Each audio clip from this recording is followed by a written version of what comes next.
Full name's Janet Lois Castell, 3rd of the 2nd, 1955. I was born in St Helens Hospital in Auckland at 3 o'clock on a Thursday, and I was raised in South Auckland in Mangere, which was called Mangere in those days, and I went to the local primary school and then off to high school at Otahu College. My father was always of the attitude, you've got to give things a go, so he encouraged me to give things a go. I think in those days I was like any other kid. We did things now that children aren't allowed to do, like we rode bikes, we fell off bikes, we climbed trees, we built huts.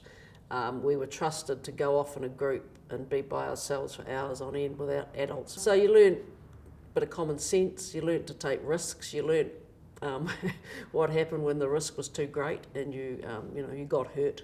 But yeah, they were all learning experiences, so I think you sort of, and because I was kind of a responsible kid in any case, I just sort of learned to grow up and do sensible stuff.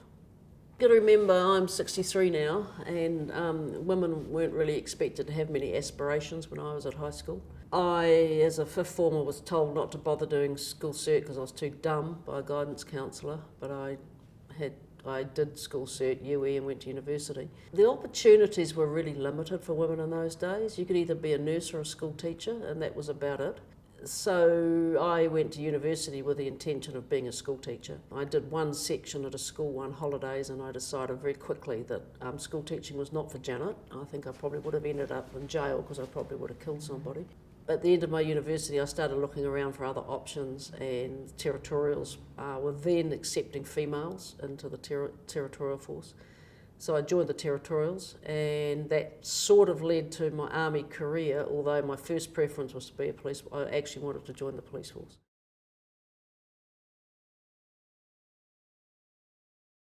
I honestly don't know. I think some of it may have been political, some of it was social. Maybe they needed more people. I think society, we're talking, 70-something, 73? Society was changing, I think, in attitudes towards women. I went into the Signals Corps, though I was still considered a member of the Women's Royal Army Corps. So, yeah, so they just accepted women, and several of us joined. I think there were about 6 or 7 of us joined, based out of Papakura, and it was fine. I did 2 annual camps, 2 years. I never did a TF Basic because I sort of snuck in the back door and managed to avoid it. When I actually joined regular force, someone in their wisdom decided to send us off to do the Women's Royal Army Corps Basic in Burnham before we joined officer training, and it was 6 weeks, total waste of time of my life. We learnt nothing about soldiering. To be honest, we learnt nothing that was actually of any use to me when I finally went to do officer training. Because the women were they took us on, for example, on the range for one day. Well, I'd fired weapons all my life, so that was no use to me. They taught me nothing that was, they taught me to iron, that was probably useful, and they taught me how to scrub floors, which was probably useful.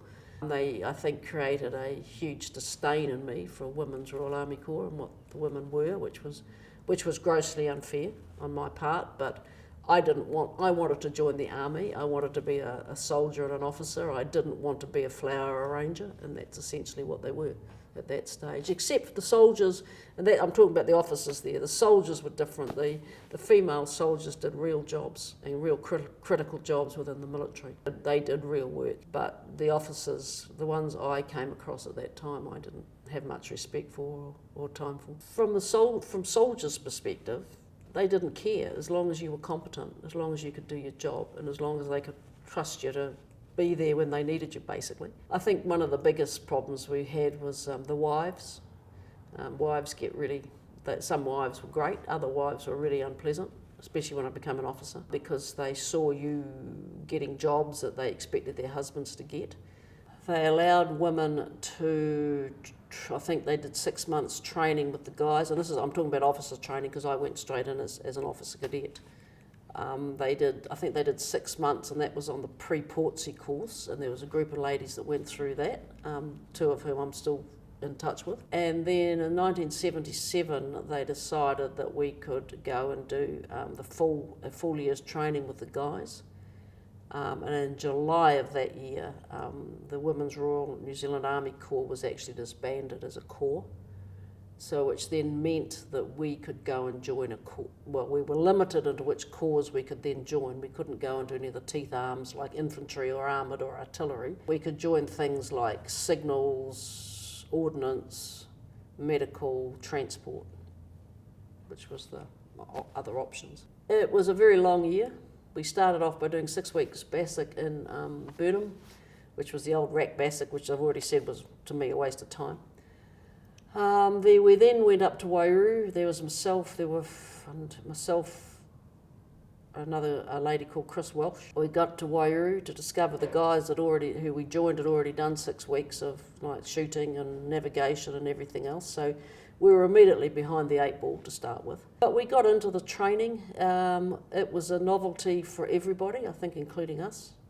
We were blessed in the sense we had a very good warrant officer and some very good senior NCOs who perhaps took us under their wing and looked after us. We were very lucky.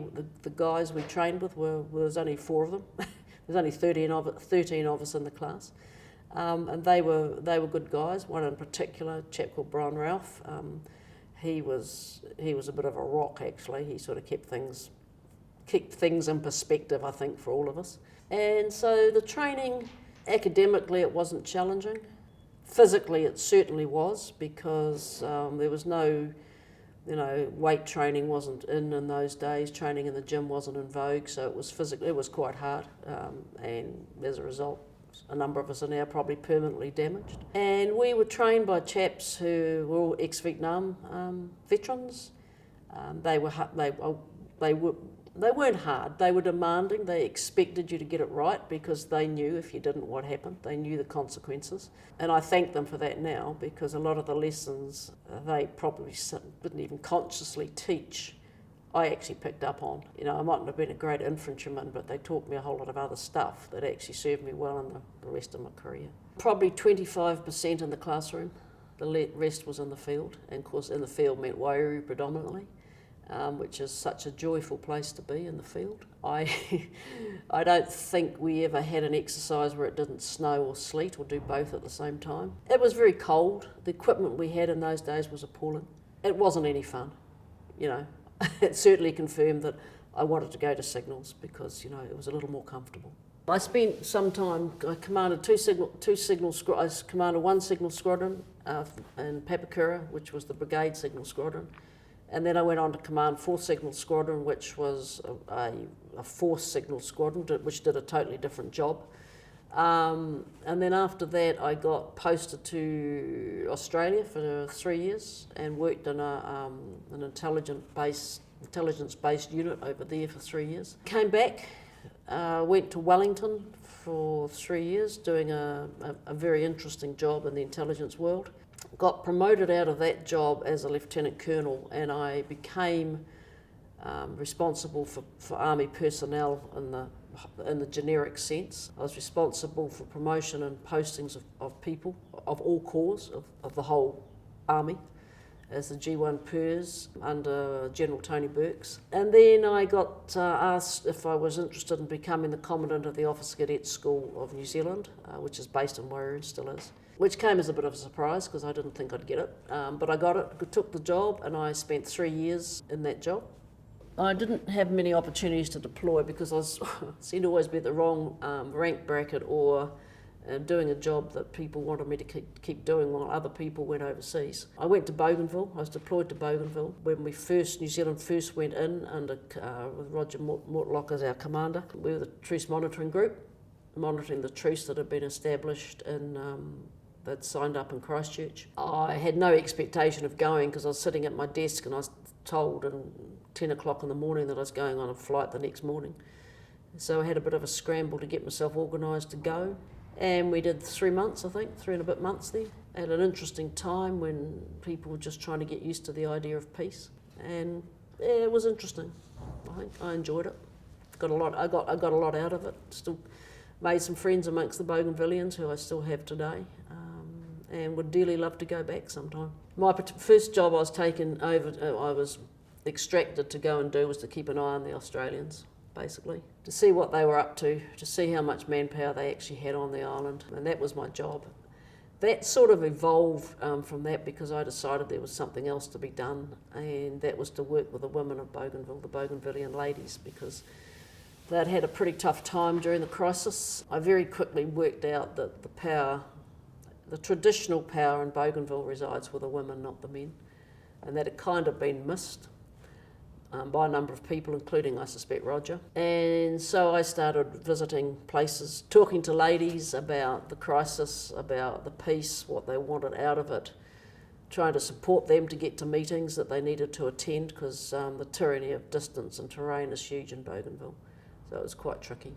I'd go and do liaison visits to villages, to the other teams that were deployed, just to make sure the message was getting to the women, because it's very easy to forget the ladies. I hosted a couple of significant ladies' meetings where we get up to a couple of hundred women come together to discuss, the options and what they want and what they wanted out of the piece, and that was the thing that was really important. Bougainvillean women are awesome. They had struggled. They'd had a terribly hard time for 10 years, it didn't matter which side of the argument you were on, they'd all had a hard time.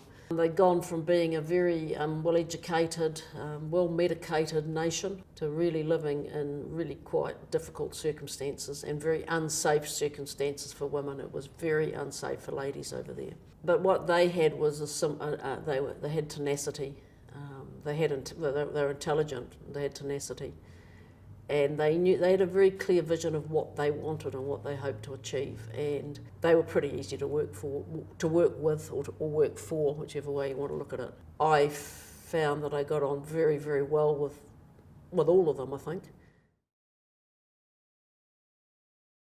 And a lot of them had come with an expectation that they can do it, and they just did it. They have had opportunities to do things, to go on missions. I mean, we've had one lady decorated for bravery for what she did, and I think they just accepted because they are there, they've proven themselves more than capable, and they've grown up, they've come through with their colleagues, and that's the difference. I didn't have a peer group when I was a young officer, so they've actually, the guys that they now work with are the guys they actually came through officer training with, did their courses together, so they're a known entity, and they're respected for what they are. And I think they still have to probably work exceptionally hard. And the ones I know they do work very, very hard, but they're very, very capable young women. I think Kiwi, I know we're unique in the world. We're only a small, and I talk about the Defence Forces, only very, very small. And because of my jobs, I've worked for and I've worked with all three services. I mean, I've had Navy bosses, I've had Air Force bosses, I've had Navy, Air Force service personnel work for me, so I know categorically that each one of them is very professional, regardless of service. They're smart too, very smart. They all have that basic Kiwi initiative that still resides in us, even though the current schooling system would like to knock it out of us. It still exists, especially for soldiers, for army personnel. There is a high degree of professionalism which sometimes I think the public misses out on. New Zealand, both officers and soldiers are very, very professional. We're not ill-disciplined as a matter of course. We get into trouble, but we're not ill-disciplined, which is quite different. And we're respectful of each other. We respect people's roles and the fact we can do our roles. And I think that's reflected in the fact that the UN seek us out, because if we're given a job, people know we can do it.